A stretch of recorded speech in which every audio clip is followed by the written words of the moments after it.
Did you know that the human male testicles are made for the storage of urine? Neither did I. Another fun fact I learned from a 13-year-old. This is Punk as Folk, and this is my review of the Shuoer Tape Pros. Stick around.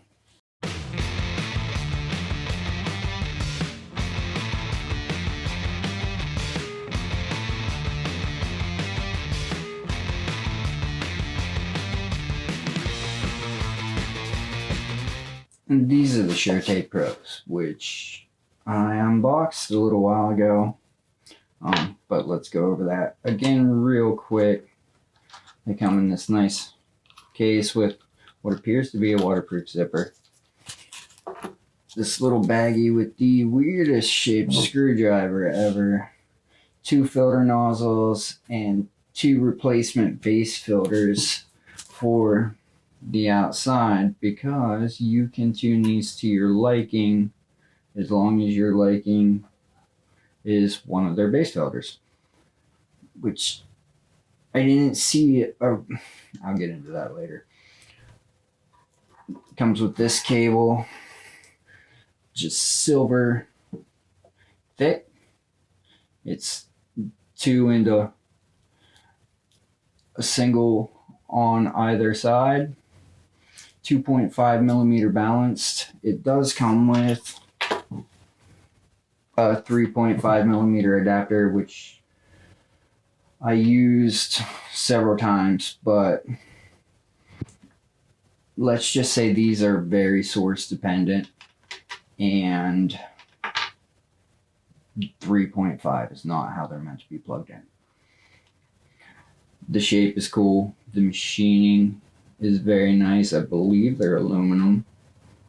I didn't try to magnetize them or anything, but I believe they're aluminum. They come with silicone tips, which I actually have on here now, because I found the silicone tips to be pretty comfortable. I really like the silicone tips that these came with. I like the red and the black. And as you can see, this is not the default configuration. This is what they call the base configuration. You simply switch configs by switching these 2 nozzles with that little screwdriver. One item worth noting is that the nozzle housing itself, because it has the threaded nozzles, is wicked big. So if you want to put your own tips on, and I tried to put Draconi foams on, but I did not want to ruin them. It's big. It's hard to get tips on these. Comfort. They go into your ears nice. I mean, I had 0 fitment issues. The only problem I had with these is there's a little sharp corner back here, and inside of my left ear it would get hot after about 2 hours, which maybe I shouldn't be walking around with headphones in for 2 hours at a time. But it's one thing to take into consideration if you do. I tried wearing them all day at work. It just wasn't feasible for me. These have inside an electrostatic dynamic driver. The frequency rating is 20 hertz to 20 kilohertz, and the impedance is 16 ohms, meaning they should be fairly easy to drive, and they are easy to drive. Onto the sound. The bass is good. The sub bass is really good. They reach down low.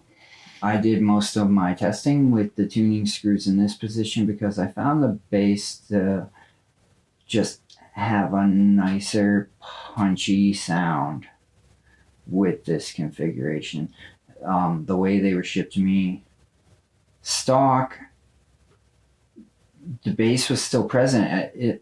It's almost like it doesn't really change the bass volume that much. It just changes the way that I heard it. And to me, it sounded muddier, a little more pulled back. It does have a tendency to bleed into the low mids. We'll just move right on to the mids because that's a hard weak point for these. It's suck back.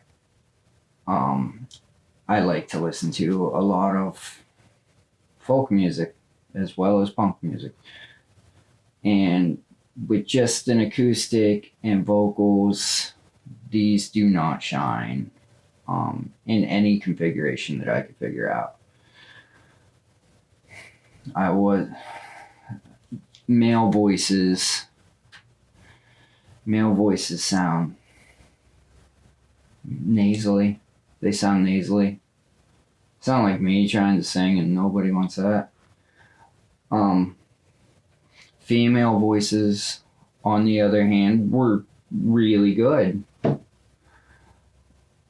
Sometimes a touch on the shouty side, but never unbearable. Never, I need to change this song right now.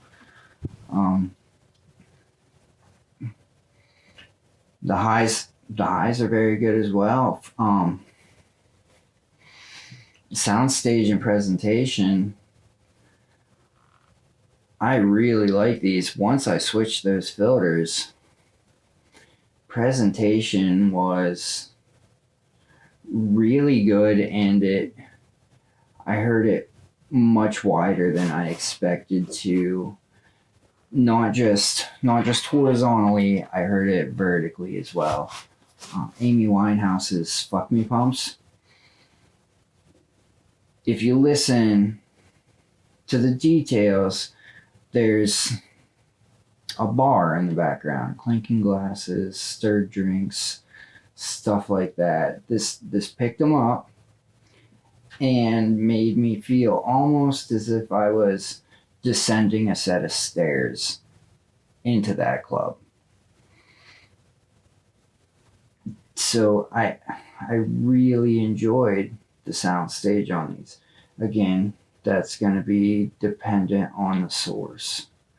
And we might as well just get to it. It's the elephant here. These are source dependent. I really like that they supplied a 2.5 millimeter balance plug. I believe that that's how they intend for these to be run, which is sad because at this price point, I mean, these are like $130. You're getting a lot of customers who may not have that, or who may not be interested in having balanced. So they threw in a cheap 3.5 millimeter adapter, and I was unable to get them to sound good on anything unbalanced. Even on the i-Fi hip DAC, they were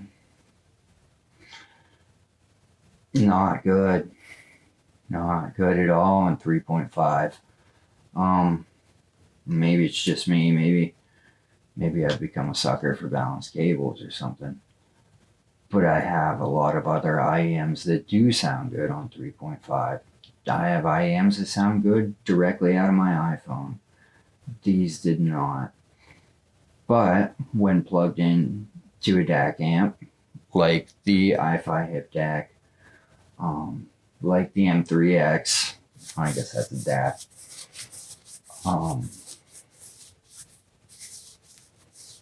DAC, it fills them out,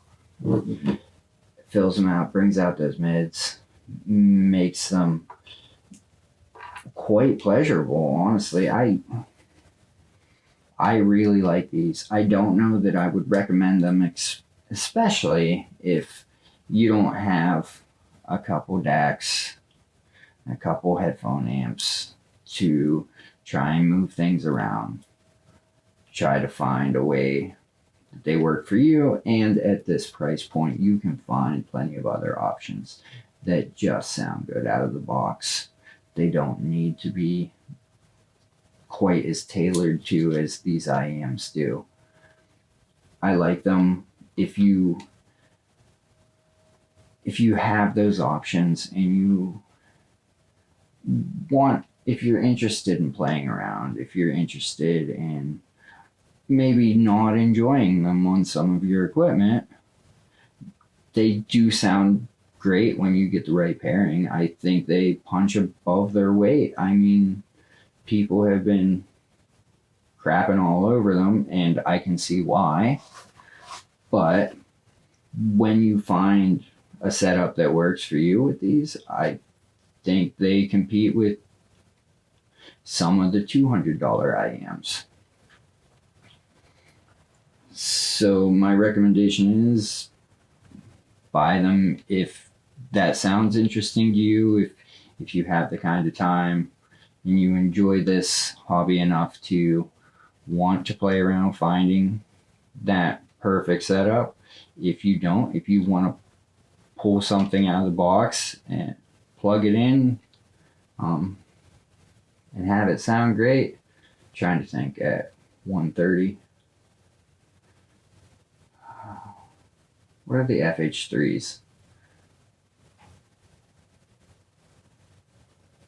Starfields are a bit cheaper and they sound fantastic right out of the box. So yeah, that's my review.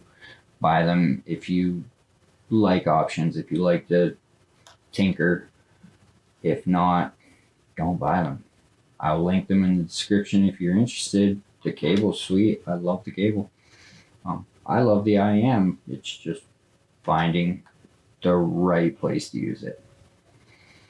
Alright guys, stick around. Gonna do some record stuff here, and then next week I think I'm gonna move into some full-size amps and speakers that I have. So like and subscribe, that way you get notifications when I post a new video. Thank you. Bye.